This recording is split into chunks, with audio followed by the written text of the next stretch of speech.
नमस्ते प्यारे बच्चों, आपका हिंदी की कक्षा में बहुत बहुत स्वागत है। उम्मीद है कि सभी बच्चे बहुत खुश होंगे, स्वस्थ होंगे, अच्छे से होंगे। हमने इससे पहले पाठ में लिखने की तैयारी के प्रथम भाग के बारे में जाना था और आज हम लिखने की तैयारी भाग 2 का अध्ययन इस कक्षा के अंदर करेंगे।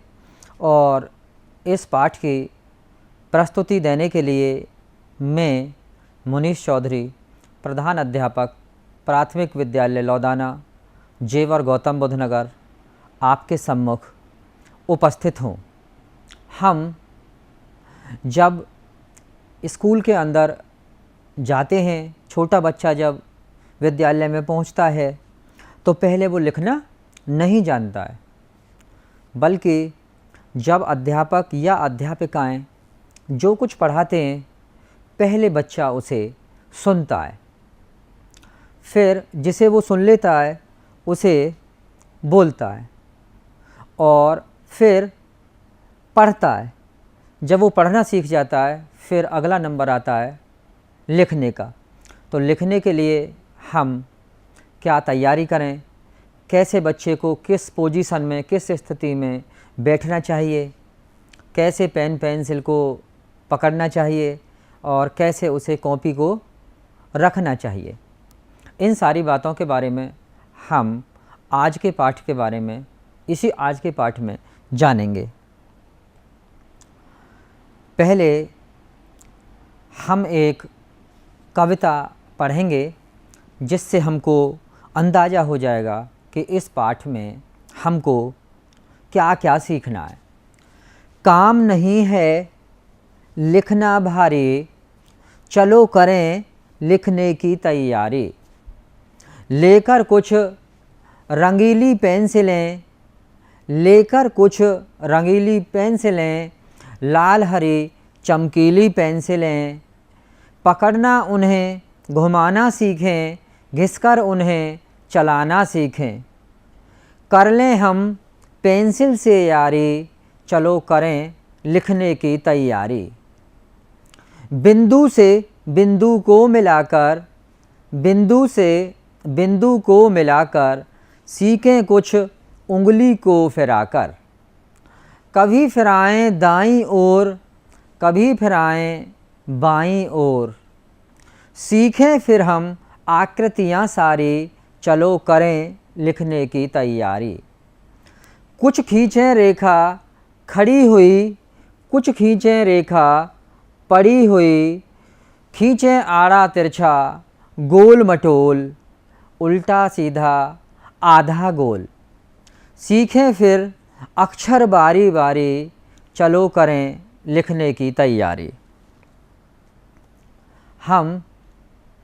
हमारे बच्चे जब कक्षाओं के अंदर पढ़ना सीख जाते हैं और फिर वो कुछ लिखना सीखना चाहते हैं, तब बच्चों को कई चीज़ों की आवश्यकता होती है, ज़रूरत पड़ती है।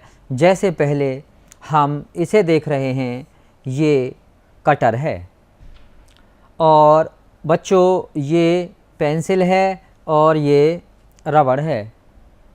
जब बच्चों को पढ़ाई में लिखना सीखना है कक्षा के अंदर, तब उनके पास में पेंसिल होनी चाहिए, कटर होनी चाहिए और रबर होनी चाहिए।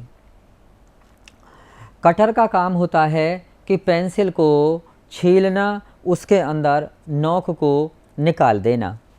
अगर बच्चों की पेंसिल बिल्कुल वो नई लाए हैं, तब उन्हें उसे लिखने लायक बनाने के लिए पहले छूलना होता है और इस तरीके की नोक निकालनी होती है।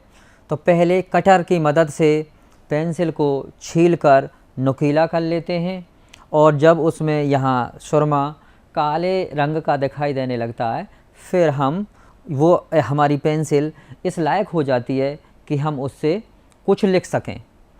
और अगर लिखते में बच्चों से कुछ गलती हो जाए, वो कुछ भूल जाएं या गलत लिख देते हैं, फिर वहाँ पर बच्चों के पास में रबड़ रहती है और रबड़ से वो लिखे हुए को अगर नहीं चाहते कि वो उसे गलत हो गया या कोई गलती हो गई है तो मिटा सकते हैं और मिटाकर दोबारा लिख सकते हैं। ये कार्य रहता है रबड़ का। पहले बच्चों को रेत या मिट्टी पर लिखना है जिससे कि बच्चों की उंगलियों में और मस्तिष्क में सामंजस्य बन सके। जो बच्चे की कोशिकाएं हैं वो सही से पेंसिल को पकड़ने लगें। उससे पहले बच्चों को जो तैयारी करनी है वो रेत में या मिट्टी के ढेर पर उन्हें लिखना है। जैसे रेत के ढेर पर अगर कोशिश करना है तब उन्हें ऐसे कुछ आकृतियाँ वो जो चाहते हैं वो बनानी हैं जिससे उनकी उंगलियों में और मांसपेशियों में और दिमाग में आपस में सामंजस्य बनेगा और वो अच्छी प्रैक्टिस करने के बाद में बहुत अच्छे तरीके से लिखना शुरू कर सकेंगे।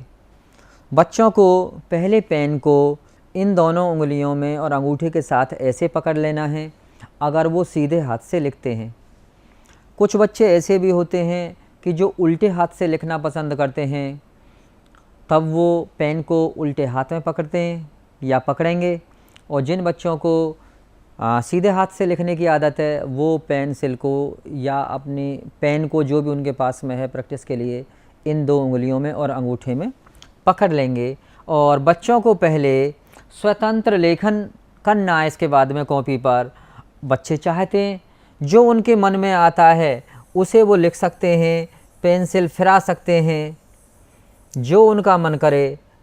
उससे होगा ये कि पेंसिल में को पकड़ने में और उनकी जो बच्चों की उंगलियां हैं इसमें सामंजस्य पैदा हो जाएगा और उन्हें लिखने में बहुत आसानी महसूस होने लगेगी।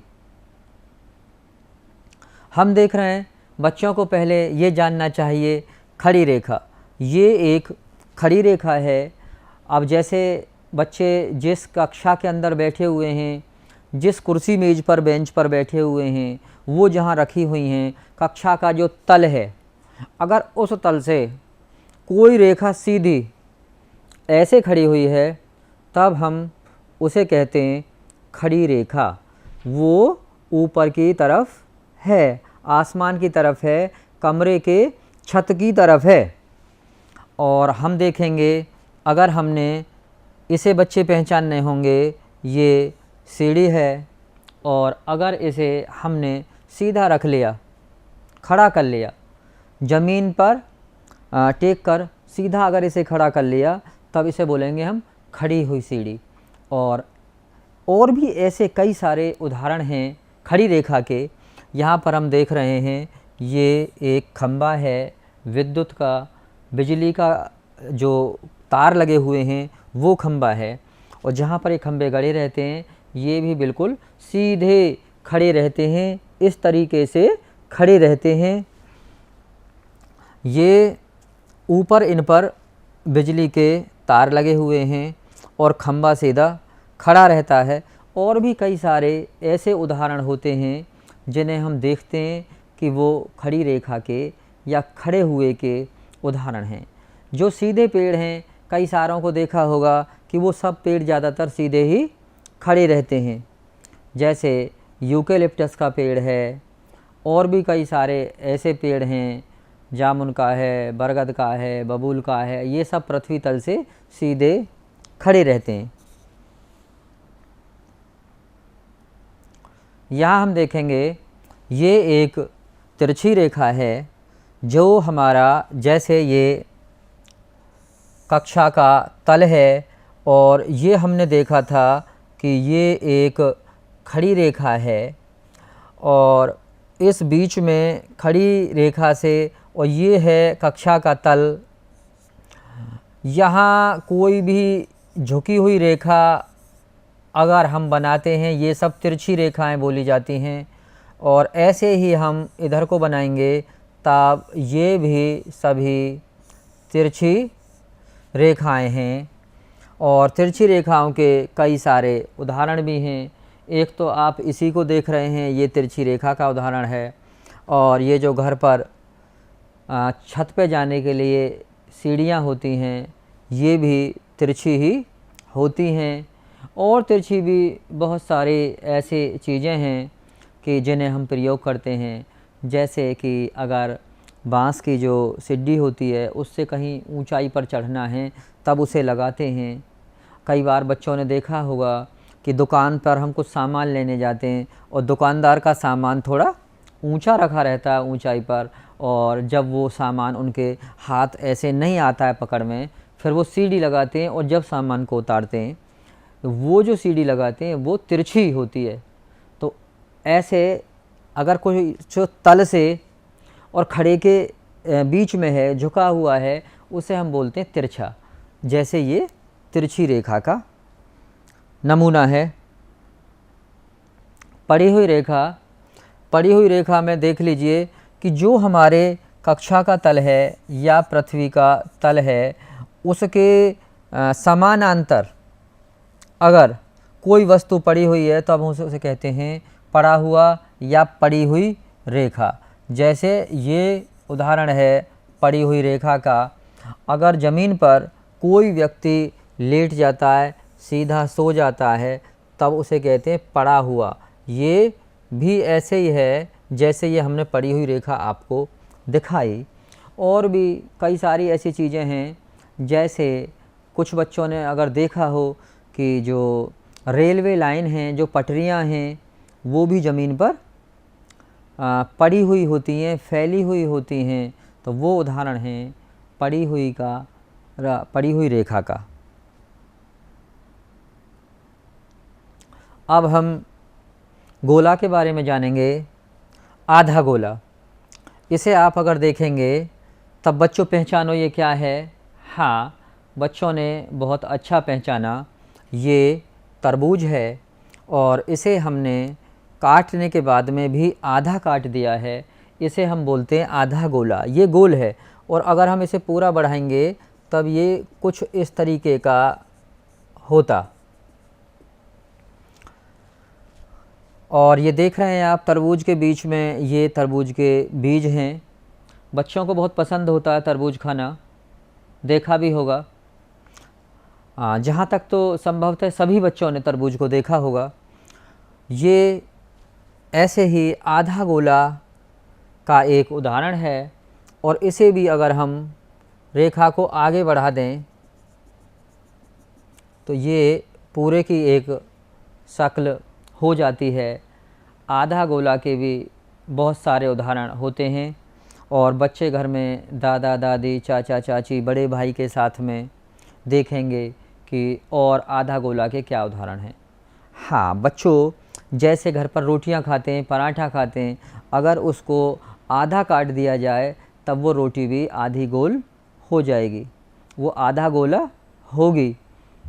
पूरा गोला तो अगर पूरी रोटी बनी, अगर उसको आधा काट दिया तब वो हो जाएगी आधा गोला। पूरा गोला, अब आप यहाँ देखेंगे कि ये तरबूज को काटा गया है और ये जो आप देख रहे हैं ये पूरा गोला है। ये चारों तरफ आप देख रहे हैं ऐसे, और इसके अंदर ये तरबूज है और ये पूरा गोला है। यहाँ आप देख रहे हैं ये एक रेखा खींचकर गोला बनाया हुआ है। यहाँ मानो इसका बीच है, केंद्र है, तो यहाँ से ये सारी दूरियाँ बराबर ही रहती हैं।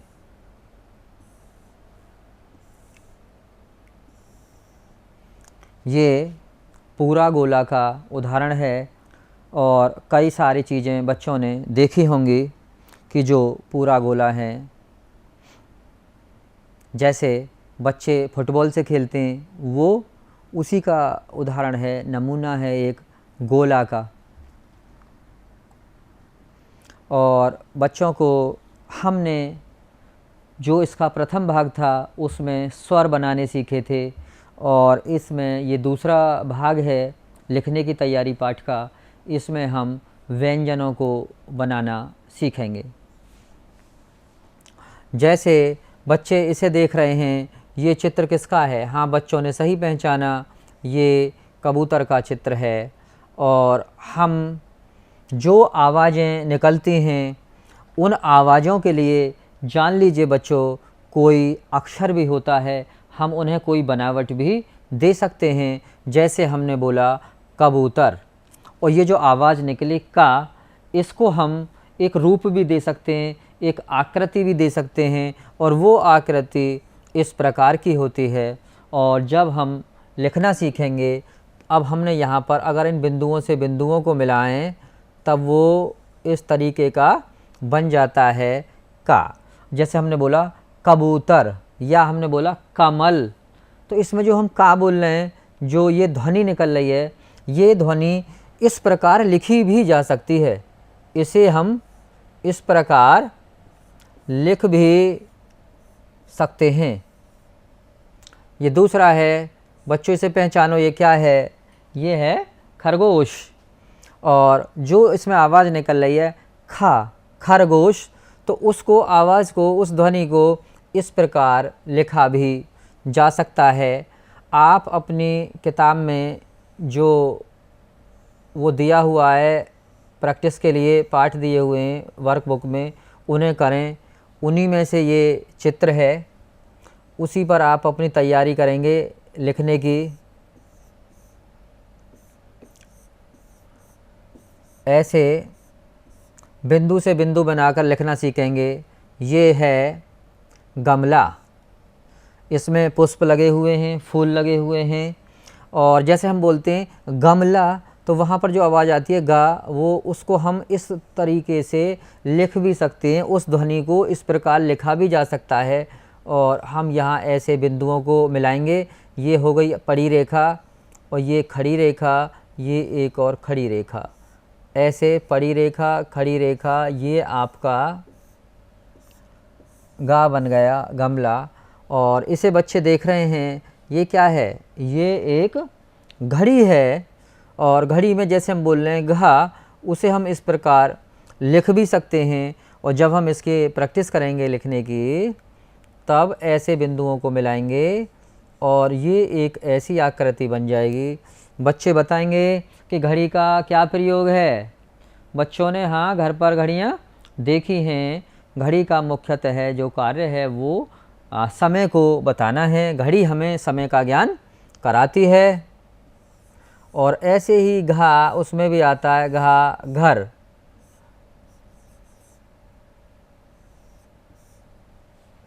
और ये है डा, इसे ऐसे मिलाकर हम बना लेंगे।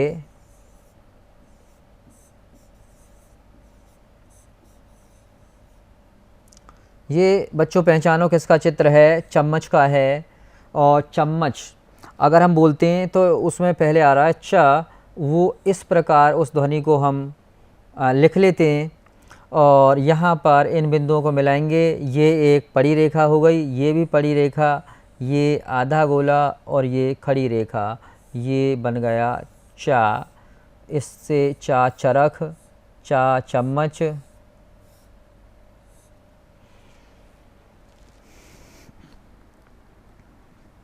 और भी अक्षरों को हम सीखेंगे। जैसे ये क्या है बच्चों? छतरी है। और जब हम बोलते हैं छतरी, तो वो छा जो ध्वनि निकल रही है वो इस प्रकार हम लिख लेते हैं। यहाँ एक खड़ी रेखा, आधा गोला और ये और घूमता हुआ गोला, ऐसे। और ये आपका हम प्रैक्टिस कर लेंगे ताकि हम पर अच्छे से लिखना आ जाए। ये बच्चे पहचानने क्या है? ये जहाज़ है। और ये पानी में चलने वाला जहाज़ है, पोत बोलते हैं इसे, जहाज़। तो जो आवाज़ निकल रही है जा, उसे हम इस प्रकार लिख भी सकते हैं। और जा लिखने के लिए पहले एक पड़ी रेखा, फिर एक खड़ी रेखा, और इस तरीके से हम लिख देते हैं। ऐसे ही आपको अपनी कॉपी में प्रैक्टिस करनी है। ये झा है जैसे झरना। अब कभी ज़्यादा बारिश होती है तो हम क्या कहते हैं, झमाझम बारिश हुई है। तो ये झा है, ऐसे बनाएंगे हम इसे। वैसे ही आपको भी प्रैक्टिस करनी है। ये आपका टमाटर है। सभी बच्चों ने देखा होगा टमाटर कैसे रंग का होता है, लाल रंग का। तो ये आपका टमाटर है। ये पहले एक पड़ी रेखा, खड़ी रेखा, आधा गोला, पड़ी रेखा, खड़ी रेखा, आधा गोला, इस तरीके से टमाटर बन गया। और ये है आपका ठठेरा।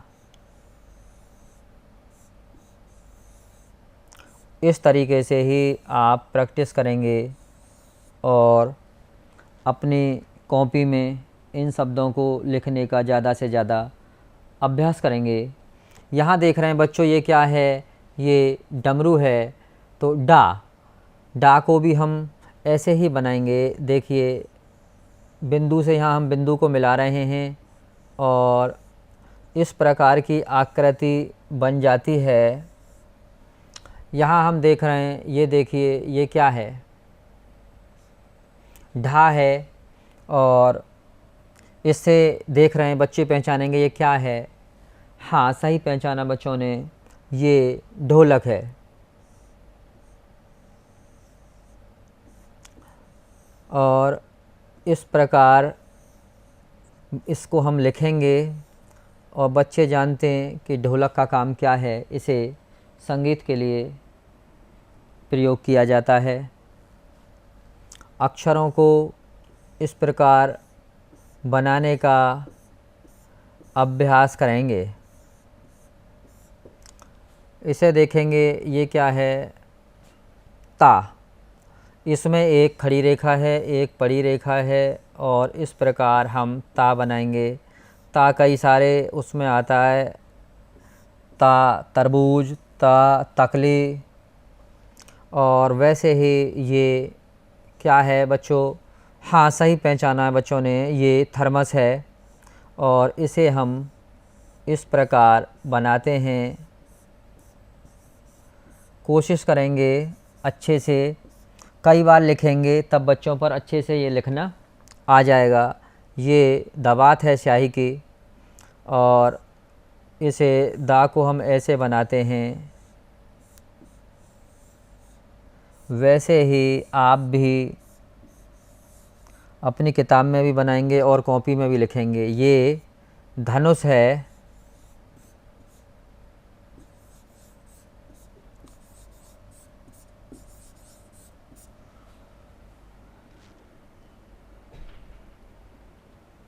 ये इसी प्रकार देखेंगे और अक्षरों को बनाएंगे। ये ना नल है, ये पा पतंग है, ये फा फल है और ये बा बैग है, बा भट्टी, माँ मछली या यतीर। इन्हें भी ऐसे ही पूरे सारे कॉलमों को बच्चे भर लेंगे।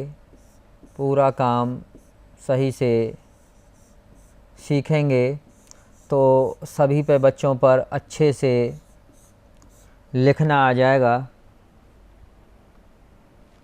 और इन अक्षरों को भी इसी प्रकार, ये रा रथ है, ला लहटू, वा वजन भी होता है, शा शलजम, सा षटकोण और ये सा सपेरा, हा हल और ये है आपका हवाई जहाज़।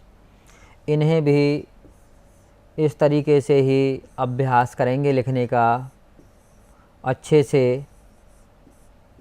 इनको सारों को कंप्लीट करेंगे, पूरा करेंगे और जितना ज़्यादा अभ्यास करेंगे उतना ही अच्छा लिखना आ जाएगा। ये इसकी भी प्रैक्टिस करेंगे। छा क्षत्रिय, त्रिभुज ज्ञानी और इन पे भी डा डाल, ढा ढक्कन और श्रा श्रम।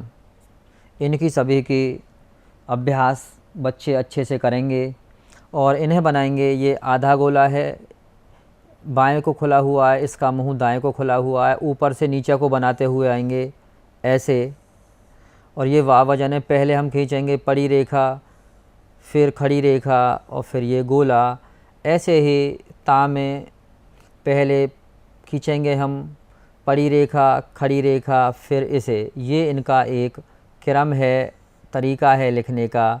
उसी तरीके से हम इस सारे पेज की प्रैक्टिस करेंगे, अभ्यास करेंगे।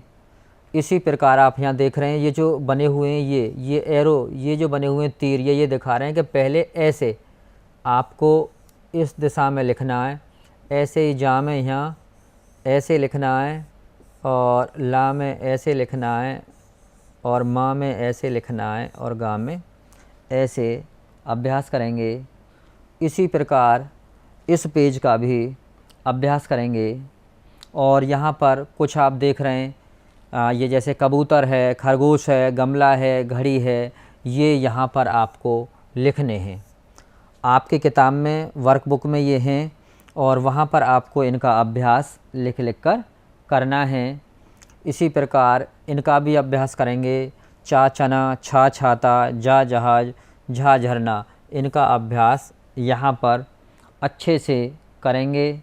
और ये टा टमाटर, ठा ठटेरा, डा डमरू, ढा ढोल, इनका भी अभ्यास यहाँ पर करेंगे।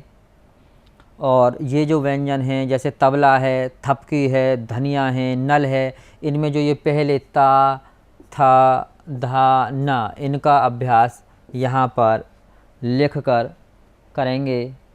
और इसी प्रकार पतंग, फल, बकरी, भवन, मछली, इनका भी अभ्यास करेंगे। और यज्ञ, रथ, लड़की, वन, इनमें जो पहले ये अक्षर आ रहे हैं, इनका भी अभ्यास यहाँ पर करेंगे। शलजम, षटकोण, सरसों, हवा, इनमें इनका अभ्यास यहाँ अच्छे से लिख कर करेंगे। और यहाँ पर इन्हें एक क्रम में मिलाएंगे। जैसे आ के बाद में आता है आपका आ, फिर ए, ऐसे ओ, ऋषि, ए, आई, ओ, औ, अंग, आ, और इसको भी पूरा करेंगे। कक्षा में अपना ध्यान लगाने के लिए, ध्यान से सुनने के लिए, समझने के लिए बच्चों का बहुत बहुत धन्यवाद। और फिर हम दोबारा मिलेंगे एक नई कक्षा में। जब तक के लिए बच्चों ध्यान से पढ़िए, व्यस्त रहिए, खुश रहिए। धन्यवाद।